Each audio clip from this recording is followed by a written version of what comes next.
Je vais vous expliquer dans cette vidéo la résolution de l'exercice numéro 10 qui se trouve à la page 28 de votre livre de chimie. Alors l'énoncé était le suivant, c'est quand tu absorbes un comprimé d'aspirine contenant 330 mg d'acide acétylsalicylique, tu peux t'étonner d'une petite quantité puisse être active une fois répartie dans ton organisme. Pourtant, d'un point de vue microscopique, elle correspond à pas mal de molécules.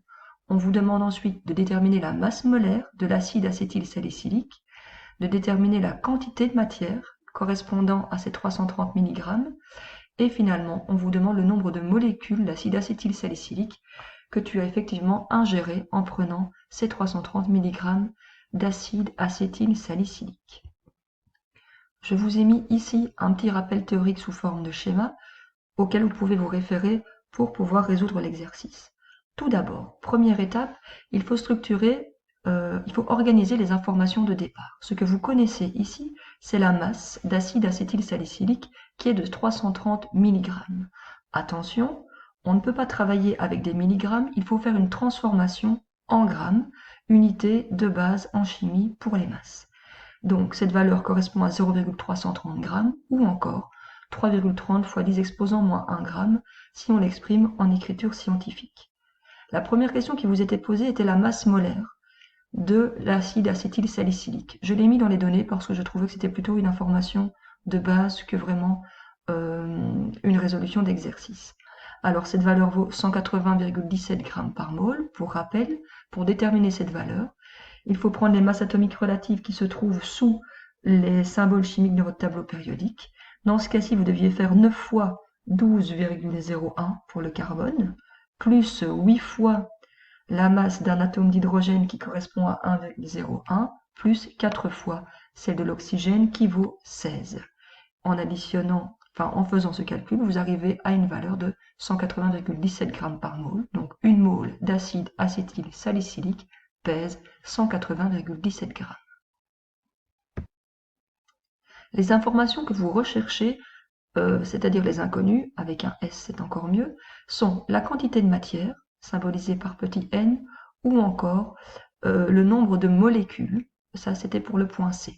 Le nombre de molécules ou nombre d'entités peut être symbolisé par un grand N ou par un X minuscule. Ensuite, votre information que vous connaissez au départ, c'est la masse d'acide acétylsalicylique, et les questions que je vous pose sont la quantité de matière, vous aurez donc ici la première formule qui apparaît, et puis ensuite vous devrez déterminer le nombre de molécules en repartant à partir de votre quantité de matière. Sous forme de formule, on peut dire que petit n est égal à la masse divisée par la masse molaire. Et pour la seconde information, on peut dire que le nombre de molécules, le nombre d'entités, est égal à la quantité de matière multipliée par le nombre d'Avogadro. Il n'y a plus maintenant qu'à résoudre l'exercice.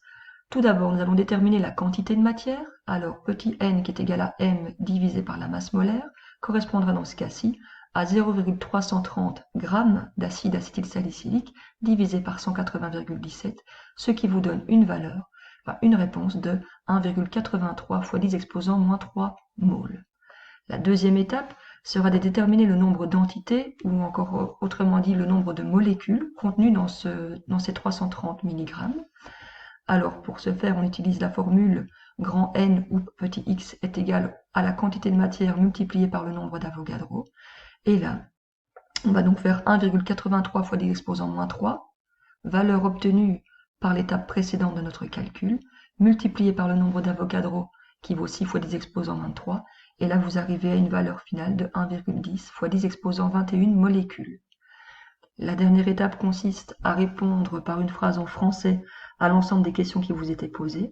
Vous pourriez par exemple le formuler comme ceci. Dans un comprimé d'aspirine composé de 330 mg d'acide acétylsalicylique, dont la masse molaire est de 180,17 g par mol, il y a 0,00183 mol de cet acide, ce qui correspond à 1,10 fois 10 exposant 21 molécules d'acide acétylsalicylique. Alors évidemment, pour la petite phrase, il n'y a pas qu'une seule possibilité. Vous pouvez formuler cela un peu comme vous le souhaitez, du moment que ça reste français et compréhensible. Voilà.